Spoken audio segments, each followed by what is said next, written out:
bagian organ lidah, di mana organ lidah terdiri dari beberapa bagian penting yang berperan dalam fungsi pengecapan, bicara, dan juga menelan.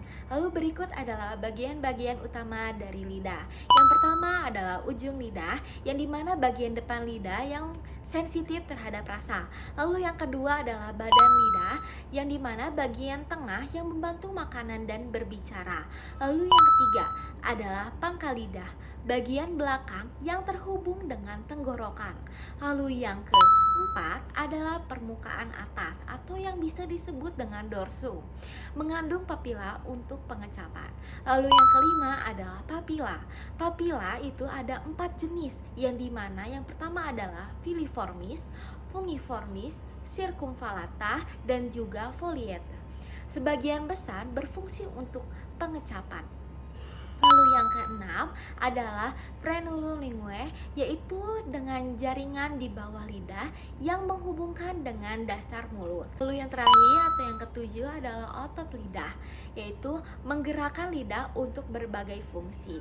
Itu adalah bagian-bagian dari organ lidah. Stimulus dapat dibedakan menjadi beberapa jenis, antara lain yaitu yang pertama ada stimulus fisik, yaitu tindakan yang berasal dari lingkungan fisik seperti cahaya, suara, dan suhu. Yang kedua ada stimulus kimia, yang melibatkan zat-zat kimia seperti makanan atau racun yang dapat mempengaruhi organisme. Yang ketiga ada stimulus biologis, yang berasal dari interaksi dengan makhluk hidup lain seperti rasa sakit atau rangsangan sosial. Yang keempat, ada stimulus emosional, yaitu berkaitan dengan pengalaman emosional yang dapat memicu reaksi psikologis seperti stres atau kebahagiaan. Setiap jenis stimulus dapat mempengaruhi perilaku dan respon organisme dengan cara yang berbeda. Reseptor rasa, yang dikenal juga dengan sebutan kuncup pengecap, berada pada bagian papillae yang tersebar di seluruh bagian lidah. Papillae dapat terletak pada bagian papilla pulpiformis, fungiformis, circumvallata, dan polate. Kuncup pengecap juga dapat kita temukan pada bagian langit-langit mulut, tenggorokan, dan epiglottis. Mekanismenya dimulai dari molekul kimia atau senyawa kimia dari makanan yang kita makan, kemudian akan terlarut dalam air liur. Lalu, senyawa kimia yang sudah terlarut dalam air liur tersebut akan masuk ke dalam celah papila, kemudian akan masuk ke dalam kuncup pengecap atau taste bud melewati celah yang ada di papila. Setelah itu, molekul kimia akan menempel pada mikrofili kuncup. Kemudian, rasa tertentu akan terdeteksi oleh reseptor khusus yang menyebabkan kanal ion terbuka. Nah, setelah kanal ion terbuka, maka terjadilah yang namanya depolarisasi. Nah, jika depolarisasinya melebihi ambang batas minimum, akan menyebabkan terbentuknya impuls. Kemudian, impuls akan diteruskan ke otak melalui saraf kranial ke-7 atau saraf fasial dan saraf kranial ke-9 atau saraf glosopharyngeal. Nah, selanjutnya akan dilanjutkan ke otak, tepatnya di korteks gustatori, yang ada di lobus frontal, yang dimana akan dipersepsikan sebagai rasa, mau itu rasa pahit, manis, asam, gurih, ataupun asin. Nah, itu tadi merupakan jalur saraf yang membawa informasi sensoris dari reseptor menuju ke otak yang dimulai dari molekul-molekul kimia atau senyawa kimia pada makanan yang kita makan itu terlarut di dalam air liur hingga akhirnya kita bisa meresepsikan berbagai rasa. Terus semuanya bagian otak yang berfungsi untuk mengolah stimulus adalah korteks cerebral yang terbagi menjadi beberapa area dengan fungsi yang spesifik. Salah satunya ialah adalah lobus parietal. Lobus parietal adalah salah satu dari 4 lobus utama di otak manusia. Berada di atas dan di belakang bagian otak atau lobus frontal dan juga lobus temporal.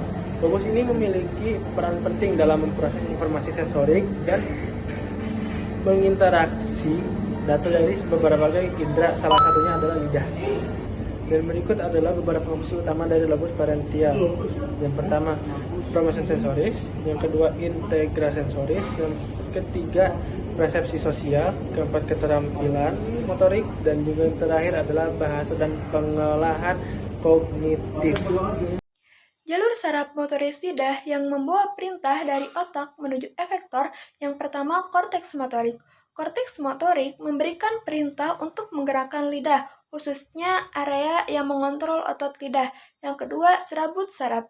Serabut saraf meneruskan perintah menuju medula oblongata, di mana saraf motorik terhubung dengan inti saraf kranial. Selanjutnya, saraf kranial 12 atau nervus hypoglossus 12. Saraf ini berfungsi untuk mengatur otot lidah. Setelah mencapai otot lidah, sinyal motorik menyebabkan lidah berkontraksi sehingga menghasilkan gerakan seperti menelan, berbicara, atau bisa merasakan rasa manis, pahit, asin, dan lain-lain.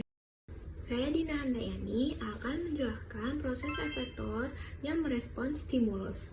Jadi di awal sudah dijelaskan proses bagaimana lidah itu bisa mengecap rasa dan dari mana rasa itu timbul.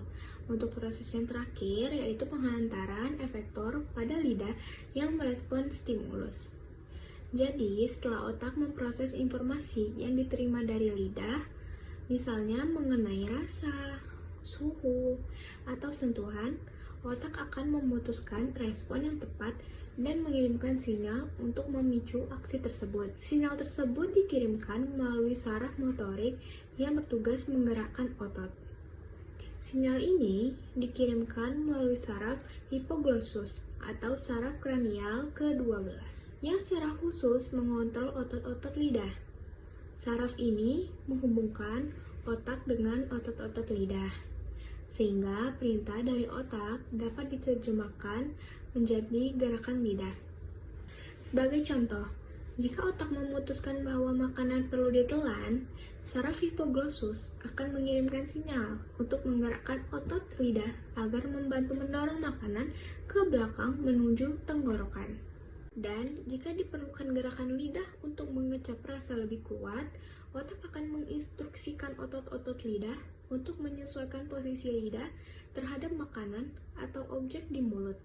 Jadi, pada tahap ini, sinyal dari otak dikirimkan ke otot-otot lidah yang kemudian bereaksi sesuai dengan perintah tersebut.